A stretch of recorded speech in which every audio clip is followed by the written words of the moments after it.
Fantasy Points fam, OWS fam, what is going on? Welcome to Plugged In, presented by fantasypoints.com. I am your fill-in host this week. I am Hilo of oneweekseason.com, filling in for JM to win, the affectionately known Jordan Tohline, who is up at a wedding in the great American North. He will likely be back for next week. In the meantime, I am stoked to be here to jam with one of the nicest guys and most knowledgeable fantasy football minds around, Scott Barrett. How are we doing today, Scott? What's up, Hilo? Happy to have you.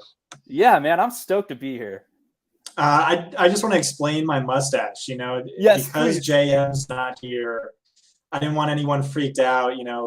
They were expecting one mustache and one non-mustache, so I got to rock the mustache in JM's honor until he comes back. Oh, add man of the people to the ledger, dude. Love it. Man, this past week, let's take a look back at this past week for a second. This was the first NFL slate main slate we've had this year, where we really didn't have a defined best top game environment on the slate. What were you seeing headed into the weekend, and kind of how did you attack it this week? Yeah, heading into the weekend, I ate the Tom Brady chalk in small field. Obviously, Jalen Hurts and Josh Allen entered into that consideration. We talked all week about how Josh Allen always keeps his foot on the gas, or rather Sean McDermott does. So that spread wasn't really too worrisome to me at all.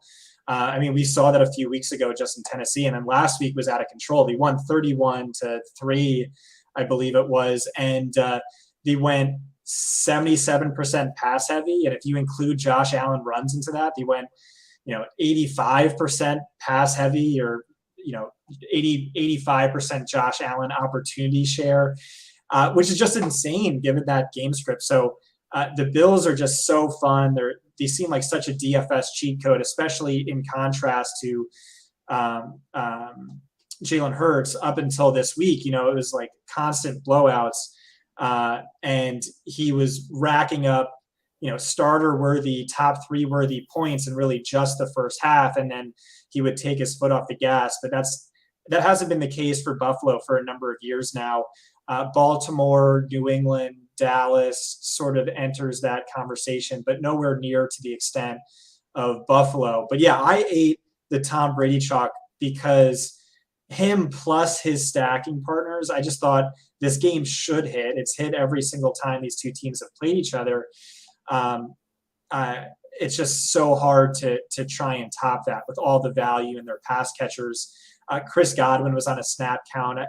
I didn't really see that coming. That wasn't great. And then Mike Evans didn't have a great cornerback matchup.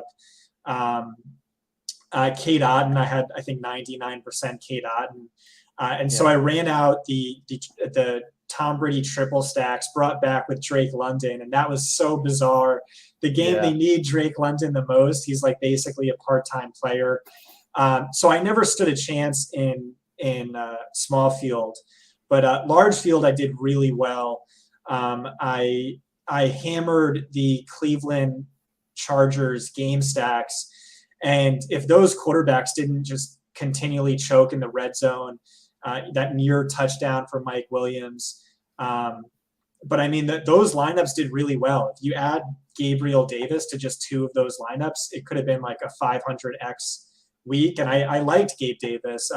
I just didn't have any exposure. I talked about, I think this is an injury. I think he's really good. I was lower than the rest of the staff on him heading into the season, but no, I'm bought into him being like a really ridiculous talent with immense upside. I also had 3 shares of Diami Brown, which I pivoted off of to Khalil Shakir in the morning. And because I hit on Matt Collins a few weeks ago, but I just noticed since Stephon Diggs really destroyed them, they've done a better job against wide receiver ones. But perimeter wide receiver twos, especially deep threat wide receiver twos, have been doing really well. So I think that's a matchup to target moving forward. So actually didn't profit, came just short of profiting. But again, it was very close to being a monster week. But I don't know if this is just the loser mentality I always talk about with JM, where it's where it's like you can't really, oh, if I did this, if I did that, and it really like so last week I got hammered, or the week before last. It would have been awesome if TJ Hawkinson had the game he had this week, last week. But outside of that, I'm just like consistently like high rate of greens, either profiting or just slightly not profiting. But like that feels like treading water when you don't have a first place finish. If you had just like one first place finish, any point in the past 20 weeks or whatever, like, oh, I'm killing it, I'm an amazing GPP player. But if you take that out, it does feel like you're treading water. But so any thoughts on that, and how was your week? Yeah, so there was a couple interesting things that you brought up. Like one, the very clear like small field top stack was Tampa Bay heading into the week, and we saw Chris Godwin get tackled at the 1, saw Mike Evans get tackled at the 1. Those both led to Leonard Fournette touchdowns, one on the ground, one through the air. That was the other thing I meant to say. So small field heavy on Tom Brady, large field mostly fading Tampa Bay, but playing Leonard Fournette as leverage.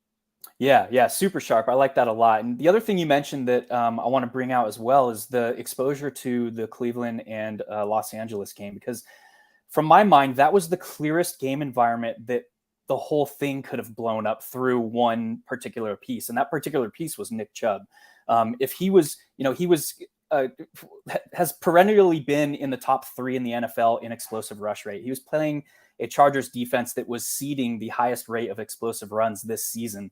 And he comes out in the first drive and rips a 51-yarder. And it's like, okay, like this game environment is about to take off. And then we see Austin Eckler come back on the next drive and rip off like 79 yards in his first 2 carries.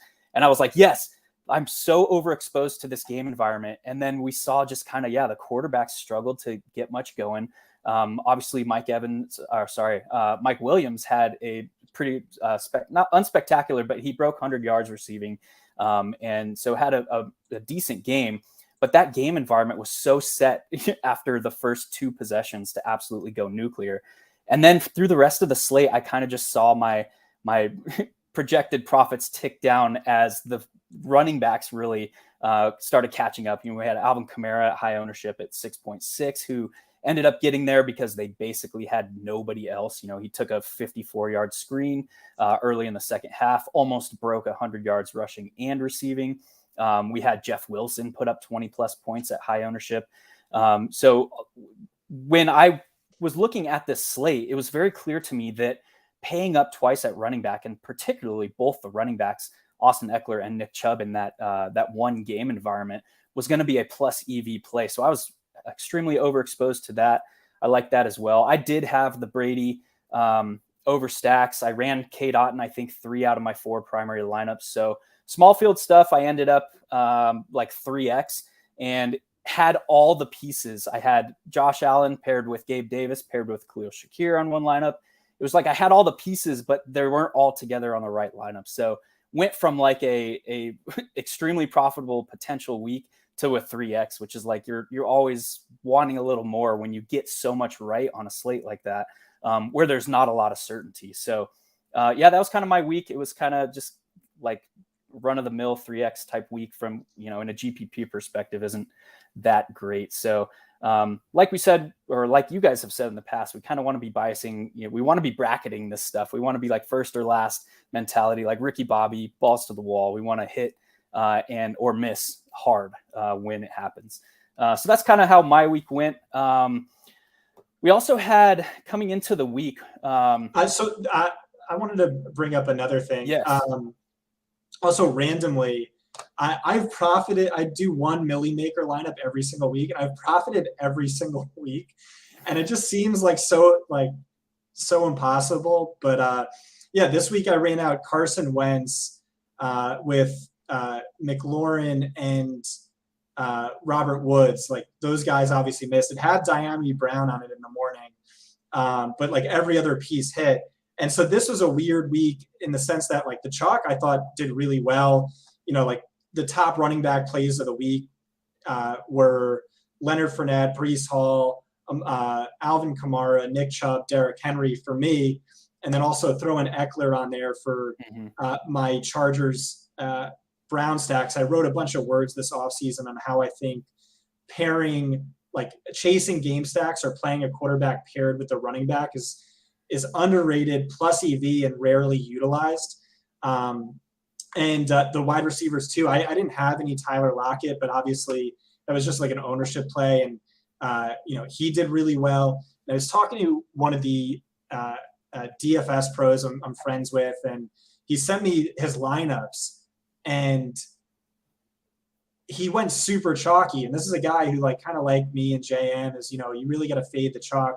And he just ran out 3 lineups where he ate the chalk at running back and wide receiver and tight end for the most part. And he just paired up different quarterback stacks. Mm-hmm. And this week, the nuts quarterback stack was Josh Allen triples. I talked about Tom Brady triples and value there, but the same thing was true for Josh Allen with the Khalil Shakir value opening up. Adam with Gabe Davis, Adam with Stephon Diggs, and you win all the money. And I don't know if this is unique to this year or if this is just kind of like every year, but in week 2, if you had Tua doubles, you printed money. In week 3, if you had Lamar plus Mark Andrews, you printed money. In week 4, you had Geno Goff game stacks, you printed money. Last week, if you had Josh Allen triples, you won everything. And so I'm wondering, I'm thinking about that approach, and especially on a week like this, how viable is that? Just kind of play it a little bit safer, eat the chalk, and then, maybe run out 3 lineups where you're heavy stacking a different quarterback on each. And is that really kind of the new metagame? Or are we just chasing really the quarterback plus receiver, and maybe some more stacks beyond that? And is this new? Is this unique? Or is this just kind of what DFS is? Because, there were stretches last year where that certainly seemed to be the case. Yeah, so I actually did a study this offseason on roster construction in the Millie, and I looked at the winning roster versus optimal. And what I found was the standard DFS stack of a quarterback paired with a pass catcher and a correlated bringback. That was only both in the winning lineup and optimal 4 out of 18 regular season weeks. The Overstack, so a quarterback plus 2 pass catchers and no bringback, was optimal 5 times. And like Buffalo last week. Yeah, and a skinny stack with a quarterback and a 1 pass catcher and no bringback was optimal 5 times as well. So that's interesting data from the sense of obviously we don't need optimal. We're playing against other human beings here in this game. But it was interesting for me as a point of leverage, really, because if the field is really focused on what has worked over the past 3-4 years, which is this standard DFS stack mentality, there's leverage to be generated from building a skinny stack or building an overstack without a bringback, because we're seeing, just based on the NFL environment, there are just these teams where they don't need to be pushed. That's not the case across the board, but a team like Buffalo, they don't need to be pushed. And if they're scoring 5 touchdowns, averaging 5 touchdowns over a course of a season, that's something that we need to pay attention to and adjust kind of our strategy from there. So yeah, I really like that you brought that up, and something that I think that we can be ahead of the field on moving forward as somewhat established trend. We kind of have 1+ year data on that now. So super interesting. I dig that a lot. Another thing a trend that I have noticed from this season is running back scoring. And one of the big things with that is we got conditioned probably over the last 3 to 4 years of just team jam them in, right? It was during the Le'Veon Bell, David Johnson era, where it was these are guaranteed points because we have these established workloads.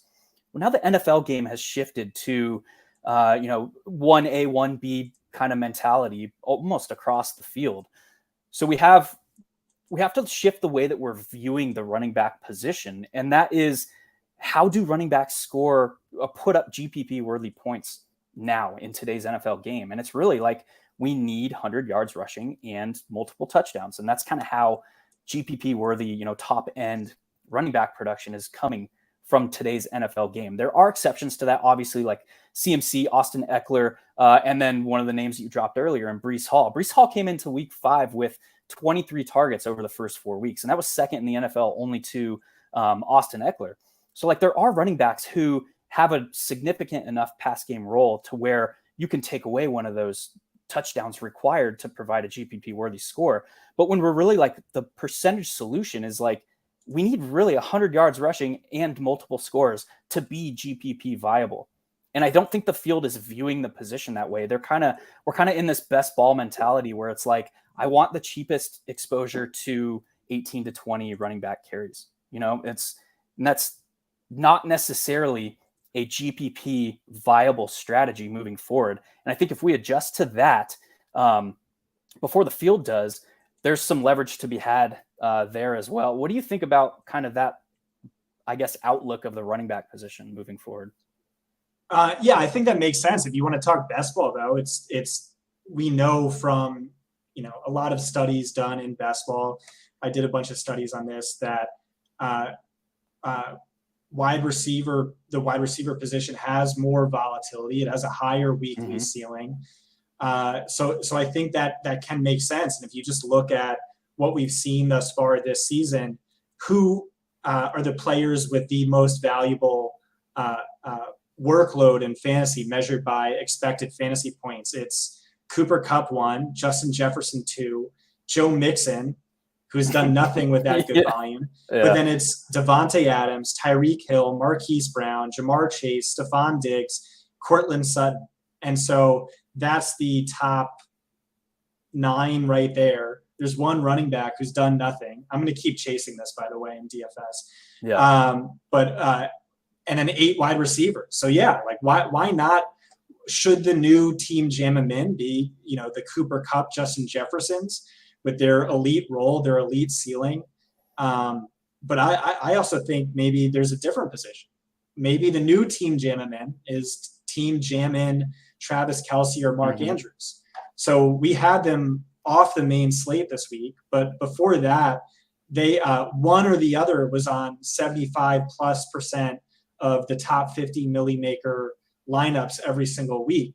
And yeah, you're getting wide receiver 1 production from a tight end when all of the other tight ends are putting up like wide receiver 4 at best production, but like for the most part, way less than that with extreme volatility. Obviously everything's price dependent, but why not? Travis Kelce just scored 4 touchdowns. Like 25 yards receiving and 4 touchdowns. Insane. 6 end zone targets. Like he's is he their goal line back? Are you kidding me? Yes, he is. That's an interesting point that we've talked to at 1 week season a lot this year as well, is tight end is a massive decision point for each slate, because we have the two players at the position now, really. Waller has underperformed. Now he's hurt. We have George Kittle, who everyone's just making fun of the fact that he's like a right tackle now. We don't have 4 or 5 bodies who can put up like massive ceiling games. It's down to just 2. So the way that I look at the slates has to be like, it's those 2. It's Travis Kelce and Mark Andrews in bucket A, and then it's all the rest in bucket B. And if you're going to bucket B, which is the high variance bucket, it has to be under the mindset that not that these tight ends can be the top scoring tight end on the slate. It's just that the 2 best top options will fail to put the slate out of reach on that given slate.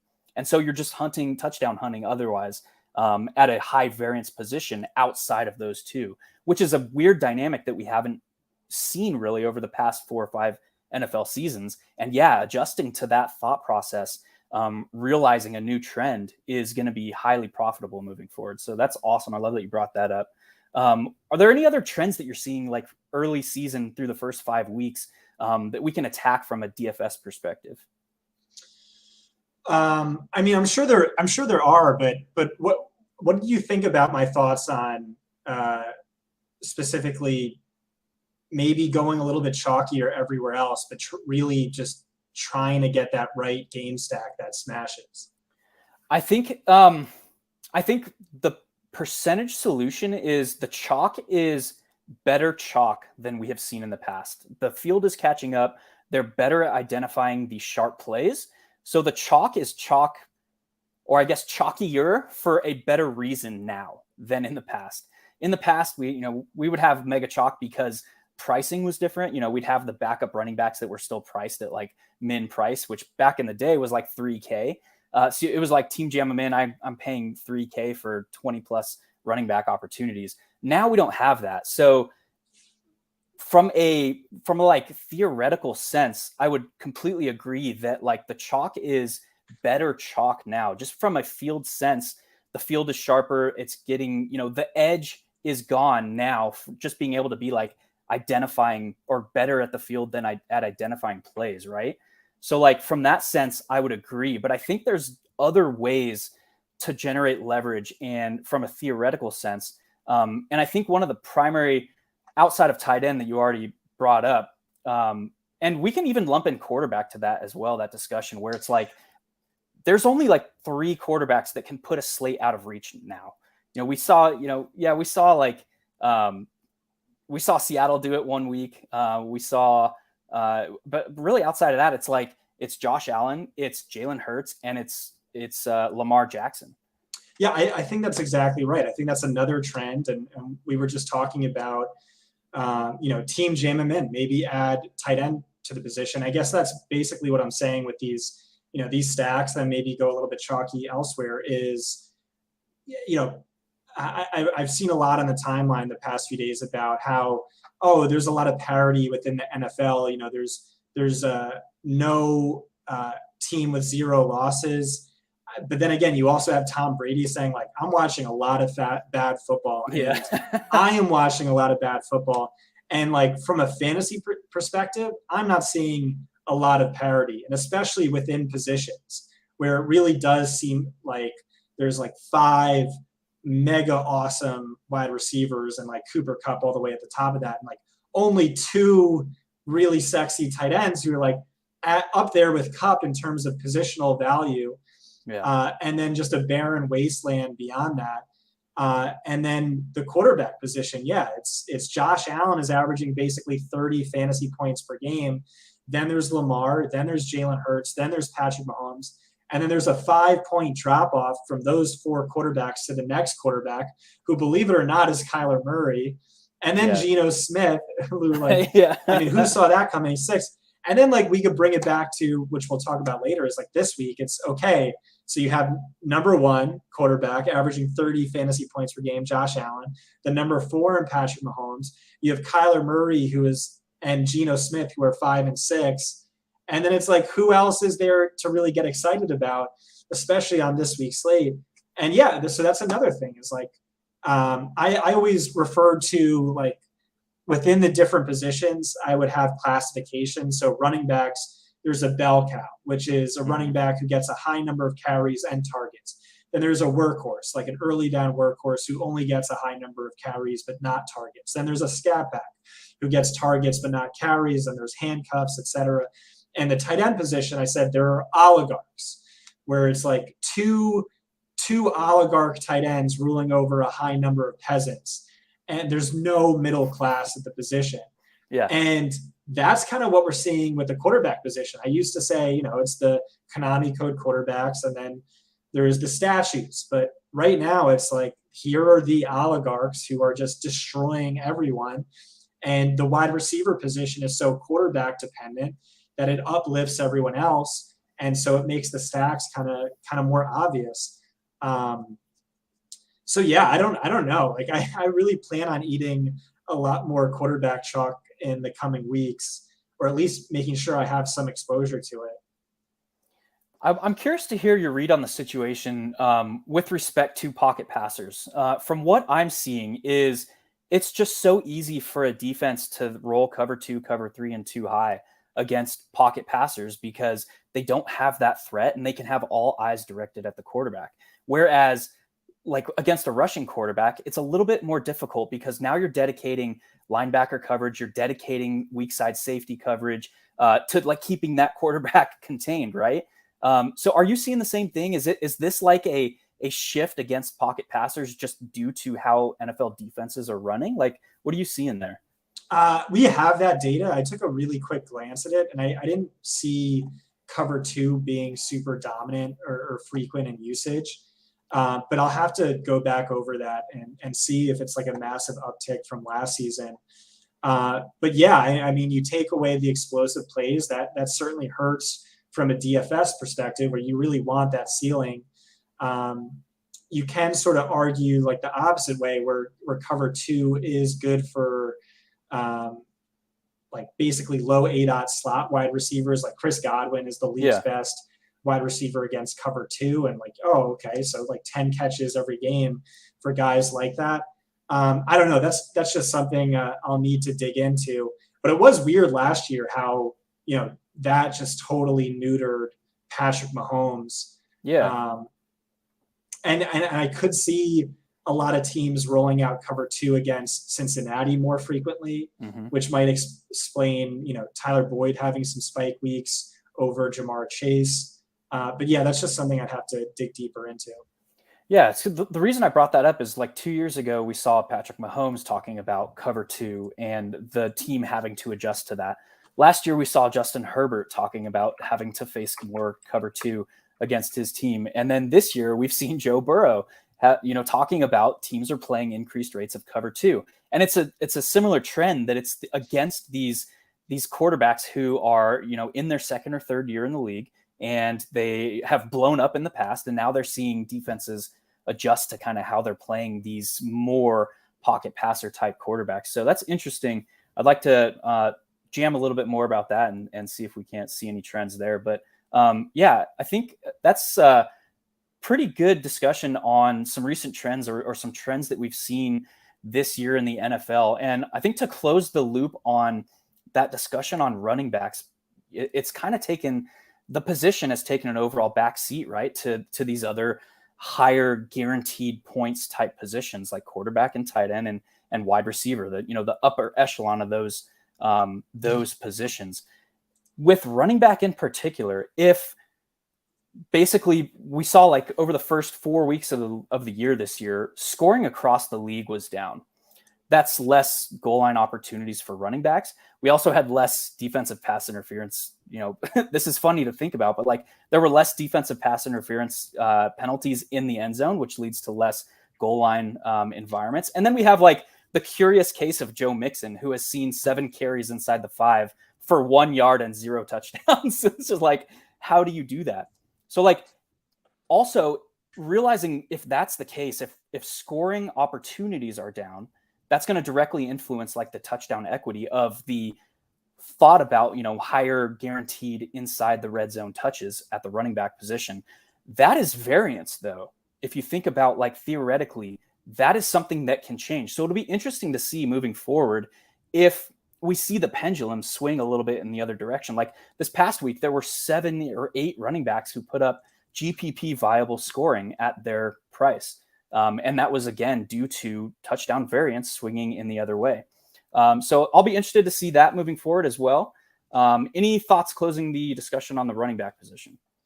I will say I do think it's going to balance out, because we did see the same thing last year where like through the first 5 weeks, the top 20 players by XFP were dominated by wide receivers. And then by the end of the season, I think running backs retook the lead. One factor there is injuries. So like a lot of teams favor a committee, but if they lose one guy, they'll thrust the backup into a full-on bell cow workload. So we saw that with Jamal Williams a few weeks ago. Damian Harris is hurt. That's good for Ramondre Stevenson, Melvin Gordon, Kenneth Walker with Rashad Penny out. We'll keep saying that. Also, just looking at ADP from season long in best ball leagues. So Jonathan Taylor was the first overall pick, the RB1. That offensive line is bad. The team is bad. But I still think, Jonathan Taylor is going to find a way to finish the year as a top 3 fantasy running back. Christian McCaffrey, Baker Mayfield is playing Ben DiNucci levels of bad. They're also running like the fewest plays in the NFL, where if they were just, league average in total plays, he would be the RB1. They just fired Matt Rule, so hopefully that'll help out a little bit. Yeah. Najee Harris, like that's definitely someone to panic over. But the reverse of that is there's also probably going to be some RB1s we didn't really see as RB1s coming, like Breece Hall. We all liked Breece Hall, but he has a chance to really just dominate with the passing game role he's seeing. And if he continues to see a climbing share of the team's running back carries, Saquon Barkley, I mean, super exciting. Alvin Kamara was hurt through the first 4 weeks. And then Joe Mixon, like I just wanted to talk about that. So the same thing happened with Joe Mixon last year, where he was looking like, according to my stuff, XFP, the top buy low candidate or the top positive regression candidate. And so I kept playing that, and it worked really well in my favor. He had a number of spike weeks. And then by the end of the season, he was above average in efficiency. He was, by week 5, maybe he was falling 4 fantasy points short of his expectation. And then he finished 1 point per game above that. And so I'm going to keep chasing that. And Zach Ertz is the same thing, like ridiculous role inside the end zone. And they're just getting really bad luck in terms of touchdown. And that always regresses to the mean. The problem is sometimes it like doesn't regress to the mean until the following season. Leonard Fournette's, 2019 season was like apocalyptically bad. I had him as he should have scored like 12 touchdowns. He only scored 3 on the year. So it is possible for, a player to just keep running back. Or Jacoby Myers last year was another great example. It is possible, but that is something I typically tend to bet on, and I get paid for it more often than I don't. Interesting. I think that's going to carry us straight into kind of our look ahead here at the slate coming up. And from a macro perspective, it's a pretty ugly slate. With the opening lines, we had 9 of 11 games that opened with a game total of 45 points or less. We've since had the Jets-Packers game trickle above that to 46.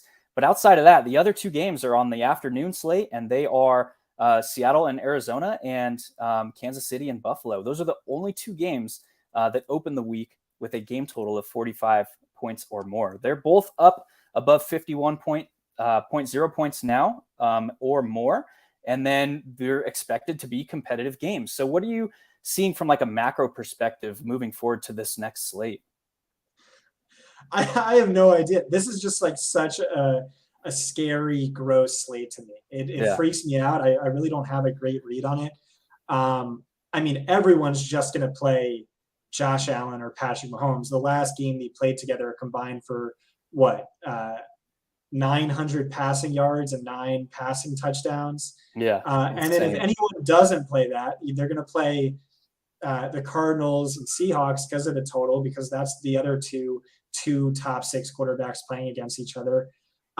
So I think I'm just going to punt small field and maybe reduce how much I put in, and then just try and get really weird in large field stuff.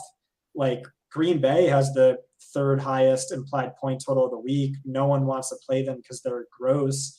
I mean, Josh Allen just hang dong on the Steelers, and Tom Brady last year was atypically pass heavy, top 3 in pass rate over expectation. He also hogged all the touchdowns because maybe he's vain in that regard, and he just cares about his stat line and being the all-time GOAT. So Leonard Fournette got the touchdowns last week. Maybe Tom Brady hogs the touchdowns and goes, puts up Josh Allen type numbers. But I mean, I don't know. Just like looking at this, it's what do you think happens? Yeah, I think Kansas City, Buffalo goes nuclear, and I think Arizona has the worst defense in the NFL. Seattle's right up there, and Geno looks amazing, and Kyler Murray, despite all his flaws, is QB5 on the year. So yeah, that's probably the 2nd best game to attack. So yeah, I think just reducing money put in play in small field and just trying to get really unique, really weird in large field and cross my fingers. I don't think it's unreasonable to think Buffalo, Kansas City could go under. I mean, I see this 54 over under and I want to hit the over. Yeah. But I mean, it could go under because, Buffalo has one of the best defenses in the NFL. In their regular season meetings, like they didn't really go nuclear.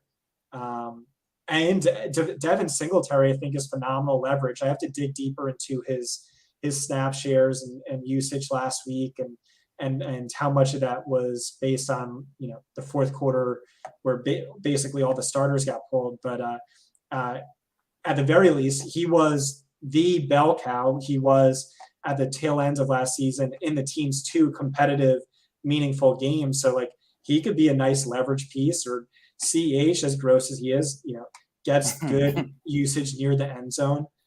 Maybe Kenneth Walker as leverage, or Eno Benjamin as leverage. Yeah.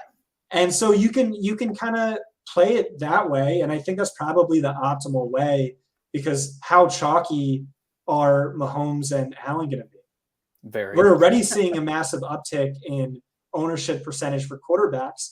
And I just talked about why I think that's deserved, and like this week in particular. So, yeah. There's a couple of interesting, I think, things working to, I guess, not against, but that could mute those 2 game environments in particular. For the Seattle and Arizona game, obviously we have a ton of uncertainty with the Arizona backfield. James Conner got hurt this past week. Even Darrell Williams got hurt, leaving Eno Benjamin as kind of the only healthy body right now. Eno Benjamin's career yards per touch value is nothing to get excited about. And so when you have and then on the other side of that game, you have a wide receiver cornerback matchup that is interesting to kind of dig into, because Byron Murphy has absolutely erased opposing wide receiver ones this year. He held Cooper Kupp to 4 for 44. Obviously, Kupp got there on a 20-yard rushing score. But he's held, I think, the highest output from a wide receiver one opposing the Cardinals this year was DJ Moore, and he would put up like 7 for 70 something. And it was primarily on the last 2 drives of the game when they were in full-on catch-up mode. So that's super interesting when now DK Metcalf and Tyler Lockett are just such a massive portion of Seattle's pass game. And if Byron Murphy plus the extra coverage that the Cardinals are rolling to opposing wide receiver ones this year, is that going to filter additional volume to Tyler Lockett, who is coming off of obviously a 5 for over 102 score game? And they looked really good. And Geno threw a couple of dimes in that game last weekend. Probably the ultimate one was the second touchdown pass to Tyler Lockett, where he fit it right in a breadbasket over the shoulder catch in the center of the end zone between 3 defenders, which was insane. So if Geno's playing like that, and we have like a little bit of coverage rolling to DK Metcalf, that sets up an interesting scenario as well. For the other game, Buffalo. Well, real quick, are you a wide receiver versus cornerback truther? I am not. Think it's overrated? I think it's overrated, but what the Cardinals have done, and it's Byron Murphy plus really from the Cardinals. It's not just Byron Murphy in like shadow coverage of a team's opposing wide receiver one. He's not being used in shadow coverage, but they are rolling additional coverage if it's not Byron Murphy towards a team's wide receiver one, which is interesting because it's kind of like, I think you can liken it to like how the Saints handled it with Marshawn Lattimore for a while. It was like Lattimore was shadowing like prototypical X wide receivers. It's like Mike Evans prototype, right? And if it wasn't that, if they were quicker wide receivers, or if it were shiftier wide receivers, or wide receivers that could win in the first 5 yards of the line of scrimmage, they were rolling corner and strong side safety help to blanket the opposing wide receiver one, which effectively took it out in the same manner, and then rolling Marshawn Lattimore on the team's other perimeter wide receiver. I don't know what the Cardinals, because I haven't watched enough of their games this year, but what I know is like the results have been there, erasing a team's wide receiver one this year. Have you seen anything with that particular situation? Yeah, so I'm a big time wide receiver versus cornerback truther. I think I hear a lot in the DFS space, oh, it's so overrated.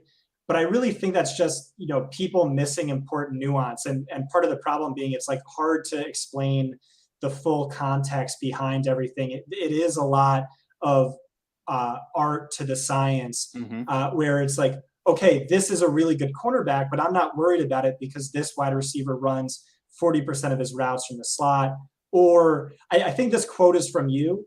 I was talking to JM about Davante Adams up against Denver, and I was like, oh, yeah, I think this is a great matchup because the week before, Davante Adams flopped against shitty cornerbacks because Tennessee rolled out bracket coverages every game. Davante Adams is the only wide receiver who averages more fantasy points per game when shadowed because he does like ridiculous tape study. He knows every cornerback's flaws and how to beat them. And that's a softer matchup than shadow coverage. And I think the quote from you that I heard from JM was, yeah, I mean, if you could play cornerbacks in DFS, you're not starting Patrick Surtain against Davante Adams this week. Yeah. Or maybe, yeah, that was I think that was from Mike, but yeah, it's the same. Like, so I think that's hilarious. I think that's so true.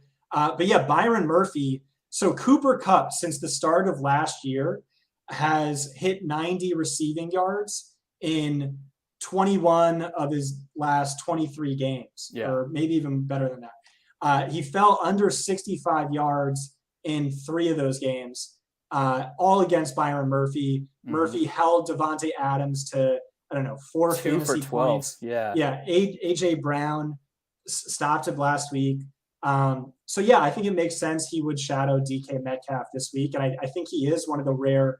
Oh, another issue with wide receiver versus cornerback is cornerbacks are insanely volatile.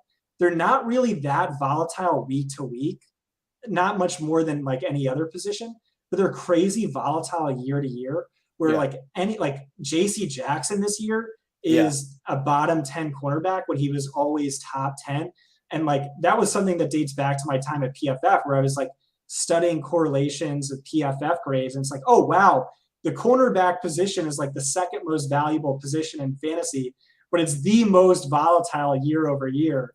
So like, even so teams looking at the one side are like, oh, we got to spend money on cornerbacks. But if you look at the other side, it's like, no, let's go cheap at cornerback. But anyway, that's just like a meta dive on wide receiver versus cornerback.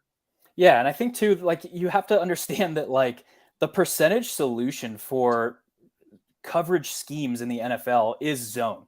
Like, it's 70% league average from zone. So there's not a lot of teams that, one, utilize heavy man coverages, and then two, have a cornerback that is going to match up and play shadow. Super interesting. I love that discussion.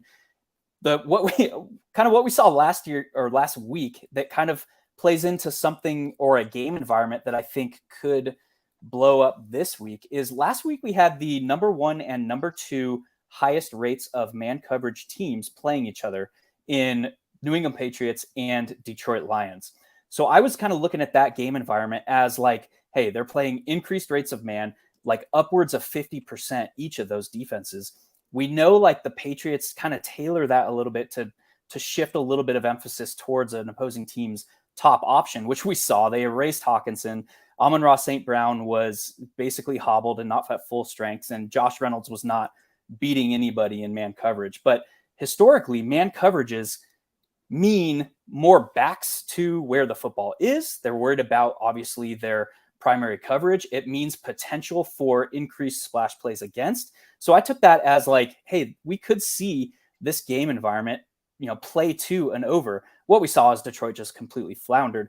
But putting those ideas to this week, we have a matchup where those ideas are kind of coming into play in a game that I think is going to go highly, highly overlooked. And that's Minnesota and Miami. Miami, about 27% blitz rate. And both of these defenses are primarily considered pass funnel. They're both in the top half of the league in DVOA against the run. And they are both I think Miami is the worst pass DVOA defense right now. And Minnesota, I think, is 26th. So that matchup, I think, is going to be muted, and the game total is going to be held down, and the fantasy interest is going to be held down because of the uncertainty at quarterback in Miami. You think about how that team is built, it's probably, I would say, the least dependent on whoever's starting at quarterback when you have a team being run by McDaniel and has Tyreek Hill, Jalen Waddle, and now Raheem Mostert, who are all capable of breaking anything from anywhere to absolutely erupt a game environment. What do you think about that game environment this week? Yeah, I think that makes a lot of sense. My concern is how healthy are Jalen Waddle and Tyreek Hill. Hill, Yeah. in particular, someone who's never played well through injuries, like really among the worst. It's him, Tyler Lockett, and Alvin Kamara. Just really do not come close to who they are when fully healthy. But yeah, if they're healthy, I think that's amazing. John Proctor and I, like heading into the season, we're talking about this being a team that smashes regardless of quarterback competency. Mm-hmm. And so if it's Teddy Bridgewater, Tyreek Hill's longest ever completion by air yardage came with Teddy Bridgewater. Yeah. Everyone was like, oh, it's Patrick Mahomes. He loses the best deep arm in football. He's going to stink. No. Tyreek Hill made Alex Smith look like an MVP caliber quarterback. And now you add a genius offensive play caller, Mike McDaniel, Waddle, who is basically the closest thing to Tyreek Hill in the game. And yeah, this could be really an exciting game environment that goes off. And Minnesota's easy. I'm not going to mess around with Kirk Cousins doubles. It's really just been the Justin Jefferson show. Yeah. Maybe Justin Jefferson in that Cooper Kupp role. So the stacking at the very least is easy. You want to do like Skylar Thompson for cheap plus Waddle plus Tyreek plus Jefferson, or the opposite of that with Kirk. You could really realistically do that. I did ask our data guy for an update on cover 2. He didn't tell me if it's up or down this year, but here are the top quarterbacks by cover 2 rate. Wentz has seen cover 2 on 28% of his dropbacks. That leads. Joe Burrow at 26%, Russell Wilson and Justin Herbert at 24%, and then Trevor Lawrence at 20%. Yeah, so all pocket passer types. Mm-hmm. That's interesting. Okay. That's good to know for moving forward, from a like how teams are viewing their defensive game plan versus quarterback archetype, with no mobile quarterbacks seeing high rates of cover 2. That's super interesting. You have any initial thoughts on that after seeing that data? No. Why would that be? I know you don't want to play man against mobile quarterbacks with the cornerbacks having their backs turned to the quarterback, so it's easier for them to run. I'd be interested to see the rates of cover 3 against mobile quarterbacks, because you have basically a dedicated linebacker and a dedicated safety to eyes on quarterback. Right. I would think. I could probably pull that up. Yeah, we're getting into the weeds here, baby. Let's go. While you do that, I'm going to talk through another kind of macro idea from the upcoming slate, and then we're going to pull those, I think, coverages, defensive scheme rates into that discussion. Another interesting game environment looking ahead at this slate is the Cincinnati Bengals and the New Orleans Saints, and it's primarily due to both of those teams could have extremely, extremely narrow target distributions this week. We have T. Higgins, who tried to fight through an ankle injury this past week, didn't make it through the game. His status is unknown coming up. Then we have New Orleans, who it's like, okay, Chris Olave is now a new victim of the updated concussion protocols with ataxia. We have Michael Thomas, sorry, I don't want to get confused with the Cincinnati Bengals Mike Thomas.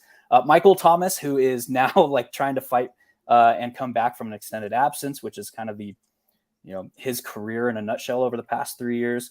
Jarvis Landry is hurt, and we have Alvin Kamara, who still is, dealing with fractured rib or cartilage in his ribs. So the way that those offenses set up, we could see, I think it's a very wide range of outcomes for that game environment, because we could see both offenses take a very muted offensive approach, trying to get through healthy, kind of similar to what we saw last week with New Orleans, where, they were running Kamara. They had some design screens. They were just trying to get the ball. Taysom Hill, which is weird. Their top 2 playmakers, healthy playmakers last week, were Taysom Hill and Alvin Kamara after Olave went out with his concussion. So how do we see that like coming forward? I think that just sets up a wide range of outcomes. And if that game is not going to be drawing significant ownership, we have a guy, Jamar Chase, who can break an 80-yard touchdown from anywhere on the field. As we kind of talked about with wide receiver cornerback matchups earlier, it'd be highly unlikely for Lattimore to roll shadow coverage to a receiver prototype like Jamar Chase. And then on the other side, like how are the Saints going to fight through all those injuries? So that's an interesting setup from a like wide range of outcomes. And when a game has such a wide range of outcomes, you want to play those spots at low ownership and obviously fade them at high. So that'll be interesting for me looking forward as well. What do you think about that as you're trying to dig up some stats? Yeah, I was a little too distracted by this, but they all faced cover 3 as their primary shell, so that was a good call. At an above average rate, but not really at the top 10 rate, except for Justin Fields. But so that's what it's looking like. A lot of cover 1, 2, but that's a lot of teams run that. Yeah, for sure. Do you have any other macro looking ahead, big picture for the slate coming up? Ideas, thoughts, or anything around the slate? I don't know. Did you say how you're going to attack this week's game? It's so early in the process, but exactly. right now, I think I want pieces of Buffalo and KC. I think there could be some interesting leverage angles similar to last week with Buffalo, where it was like you could have been in contention if you would have left Steph Diggs out of those stacks. Transporting those ideas over to Kansas City, it's like Buffalo is all but assuredly going to stifle an underperforming CEH, and they're likely to roll some additional looks to be the first team in history to pay any additional attention to Travis Kelce here. Seems like he's just like being left, like, just do your thing. We'll leave linebacker coverage on you and it's fine. But yeah, if they are taking or paying additional attention to Kelce, and now we have Marquez Valdes-Scantling, who is, exhibited an increased involvement in the offense this past week, went for 90 yards receiving. It was his birthday, so maybe that was it. No, I'm just kidding. To my birthday narrative, bros. But Marquez Valdes-Scantling is an interesting name for me to be tracking this week in that game particularly. And then we'll have to kind of see what happens with Isaiah McKenzie, how healthy he's going to be coming back with Buffalo, because if we still have this condensed target tree in Buffalo, I think it's going to be hard to neglect fully moving forward. And then I'm actually highly, highly interested in Geno Smith this week. Geno to Tyler Lockett, as we kind of alluded to via our wide receiver cornerback discussion. Yeah, he's playing really well. We all know he leads the league in passer rating. But by charting and by the eye test, he's smashing as well. Leads in completion percentage over expectation. By our stat, wow throws, which are just like extremely highly graded throws. I just tweeted out or retweeted Brett's video compilation of just like all of the dimes from last week's game. He was making rare throws that like an average quarterback doesn't make. And, Pete Carroll maybe deserves an apology. Maybe this scheme and system smartest man alive, and the wide receiver is a lot better than it's given credit for. And I think it's impossible to have zero shares to players in Kansas City, Buffalo. Travis Kelce has 6 touchdowns in his last 4 games against Buffalo. Over 95 yards and I think each of the last 2, but so I guess one way could be, if you're trying to get unique, is I would still probably play Kelce and try to get unique elsewhere. That just goes back to our oligarch tight end discussion. Yeah, that's super sharp. Obviously lots yet to work through, but that's kind of my initial thoughts as well, is I want a piece here. Just don't know where exactly that's going to come from yet.